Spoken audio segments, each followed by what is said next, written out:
Story 1. When I was 12, something really scary happened to me at a school event. I accidentally got a rope wrapped around my neck and I couldn't breathe.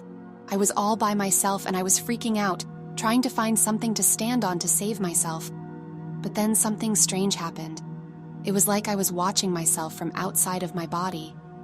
And then I saw this bright light that was filled with so much love.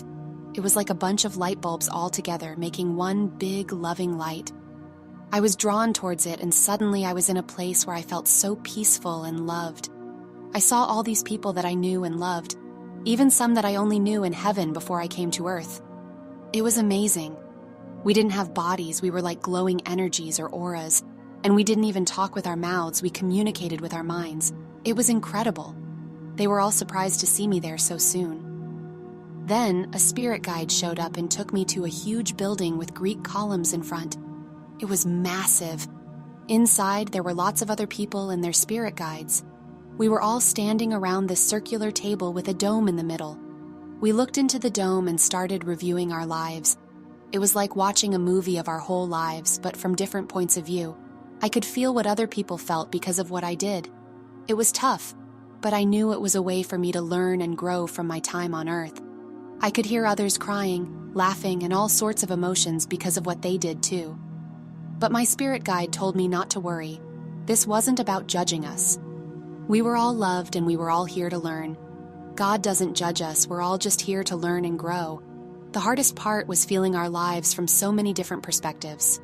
But the good thing was, I could take as much time as I needed because this review was all about learning and gaining empathy.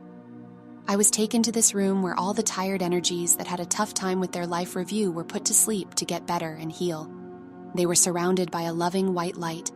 Then I was shown this place where everyone has a preset life recorded, and we actually choose it ourselves. It's like a life path.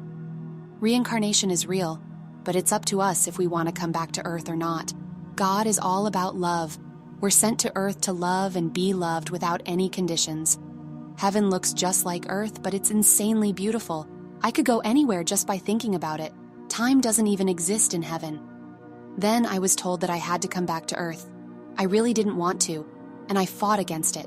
But they told me that my mission was to tell the whole world about my experience and teach them that God is love, and our purpose here is to show love and kindness to everyone. Heaven is real. The next thing I knew, I was on the ground and someone was giving me CPR. For months after that, I felt really sad because I wanted to go back to heaven. I only told a few people about what happened to me. It's hard because I'm a teacher, and I live in a place where people are really traditional. Some of the things I experienced even go against my Christian beliefs. I don't have all the answers, but I believe there is a God, and I can't ignore the fact that heaven exists. I think that whatever I believe, as long as it feels right to me, shows love to others and gives me peace, then that's my truth. I can have parts of my near-death experience and still find peace going to church or hiking in the mountains. It's all about my connection to God's love that really matters. Ever since my NDE, I've become very sensitive to shiny lights and loud noises. It's like my senses are on turbo mode. I don't really know why I remember so much from that experience, but I feel really lucky because now I'm not scared of anything. I believe that we all have a special reason for being here, so I try my best to be nice and loving to everyone. Life is always changing and growing, and I know that God is all about love. Heaven is definitely real, and I hope that knowing this brings you some peace. Thanks for listening to my story. This story was shared by Ashley M. and happened in 1989. Story 2. I was just 1 block away from my friend Frank's house when everything changed. This drunk guy made a really bad turn right in front of me while I was going pretty fast, around 45 miles per hour. He crashed into us with the front of his truck, hitting the passenger side near the front bumper. The bike fell over and poor Frank got pulled under the truck. Just as the motorcycle accident happened, something really strange occurred. I got knocked out of my body, and that's when the NDE, near-death experience, started. It was like I was outside of myself, watching everything happen in slow motion. I saw what was going on with me, the bike, and Frank. All I could think about was how bad it was for him. Then I saw the guy who caused the accident jump out of his truck and come over to me. He knelt down next to me, and that's when I saw myself grab his hair and start punching him in the face. It was crazy. Even though I wasn't in my body, I was still kicking ass. I remember seeing other people and an ambulance arriving. Some paramedics rushed over to where my motionless body was lying on the road. Suddenly, I was back in my body, feeling intense pain all over. I saw a paramedic shining a light in my eyes, and then I heard another siren, probably a cop car or fire truck. Next thing I knew, I was inside the ambulance. I kept going in and out of consciousness, but I distinctly remember hearing one of the paramedics say, "We're losing him." I could even hear the sound of the heart monitor flatlining, the one they had placed on my chest. It was like I went from feeling terrible pain and suffering to this incredible feeling of bliss and happiness. Then the pain just stopped. It was the most indescribable thing ever. First, I felt it on the right side of my body, like every cell was going numb. At the same time, it felt like my spirit was being pulled out of my mortal body, from right to left.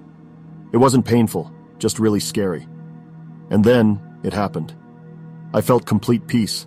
I didn't float above my body or see any light tunnel after I got into the ambulance. Everything suddenly turned completely white, like a super bright light that made it hard to see anything else.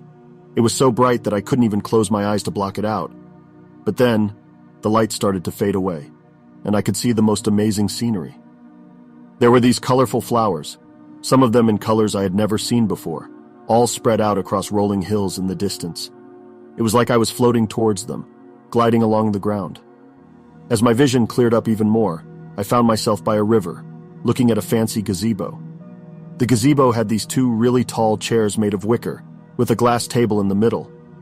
On the table, there was a pitcher filled with what looked like lemonade, and two empty glasses just waiting to be filled. But then, I started feeling this weird feeling, like I wasn't supposed to be there right now. It was a strong feeling that when I cross over again, that place would be my home. I turned my head to the right, and caught a glimpse of the most beautiful cabin I had ever seen.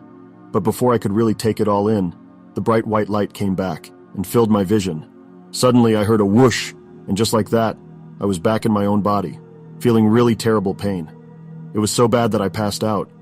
I woke up a few times after that, but then the doctors put me into a coma.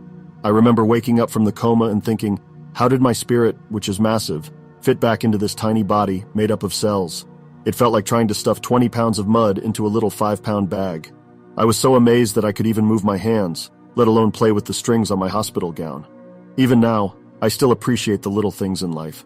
I think when we're born, we cry, because we're leaving a place that's all about happiness and joy, and coming into a world full of pain and suffering. It's like going from riding a huge wave of emotions to suddenly being hit with a big wave of sadness. I would cry too, for sure.